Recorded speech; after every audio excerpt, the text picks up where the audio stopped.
বৈশ্বিক সংকটের সময়ে বিনিয়োগকারীরা মূল্যস্ফীতি মোকাবেলায় সাধারণত নিরাপদ আশ্রয় হিসেবে স্বর্ণের দিকে ঝুঁকে পড়েন। এতে করে সংকটকালীন স্বর্ণের দাম আকাশচুম্বী হয়, কিন্তু এবার ঘটেছে ঠিক বিপরীত কিছু। গত ফেব্রুয়ারি মাসের শেষের দিকে যুক্তরাষ্ট্র ও ইসরায়েল কর্তৃক ইরানে আগ্রাসনের পর থেকেই স্বর্ণ চাপের মধ্যে রয়েছে। গত ২৮ জানুয়ারি প্রতি ট্রয় আউন্স স্বর্ণের দাম যেখানে সর্বোচ্চ $৫,৩০৩ উঠেছিল, তা গত শুক্রবার নেমে এসেছে $৪,২৩৩। আল জাজিরার এক প্রতিবেদনে বলা হয়, ক্রমবর্ধমান মূল্যস্ফীতির কারণে কেন্দ্রীয় ব্যাংকগুলো সুদের হার কমাবে না এমন উদ্বেগ তৈরি হয়েছে। এমনকি দাম নিয়ন্ত্রণে রাখতে তারা সুদের হার আরও বাড়াতে পারে।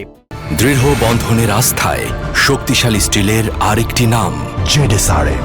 যুক্তরাষ্ট্রে মূল্যস্ফীতি বর্তমানে ৩ বছরের মধ্যে সর্বোচ্চ, যা ৪.২% পৌঁছেছে।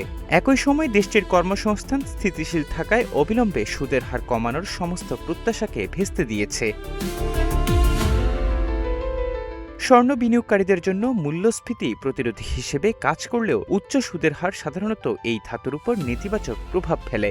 সব মিলিয়ে স্বর্ণকে একটি মুনাফাবিহীন সম্পদ হিসেবে বিবেচনা করা হয়, কারণ এটি নিজস্ব মূল্য বৃদ্ধি ছাড়া অন্য কোনো বাড়তি আয় বা লভ্যাংশ তৈরি করে না। অন্য কথায়, স্বর্ণ থেকে লাভ করতে হলে এই ধাতুর নিজস্ব মূল্য বৃদ্ধি পেতে হবে। আর্থিক ওয়েবসাইট optionspreader.com এর প্রধান অপশন অ্যানালিস্ট জাস্টিন কর্ডওয়েল আল জাজিরাকে জানান, একটি সম্পদের দিক থেকে স্বর্ণ আসলে অর্থের সবচেয়ে কাছাকাছি। এটি কোনো লভ্যাংশ সংগ্রহ করে না, আবার দাম না বাড়া পর্যন্ত এটি কোনো মূল্যও তৈরি করে না। মানুষ স্বর্ণ কেনে কেবল এর মূল্য বৃদ্ধির আশায়, আর এই বিষয়টি সুদের হারকে স্বর্ণের সরাসরি প্রতিদ্বন্দ্বী করে তোলে। সুদের হার যদি বেশি হয় এবং মানুষ যদি ডলারের দিকে ঝুঁকে পড়ে, তবে বিনিয়োগ হিসেবে স্বর্ণ তার উজ্জ্বলতা হারায়। নোবেল গোল্ড ইনভেস্টমেন্টের সিইও কালিন প্লাম আল জাজিরাকে জানান, যখন ডলার শক্তিশালী হয় স্বর্ণ তখন চাপের মুখে পড়ে, আর যখন ডলার দুর্বল হয় তখন স্বর্ণের দাম বাড়তে থাকে। এই মুহূর্তে ডলার শক্তিশালী, তাই স্বর্ণের দামে নেতিবাচক চিত্র দেখা যাচ্ছে।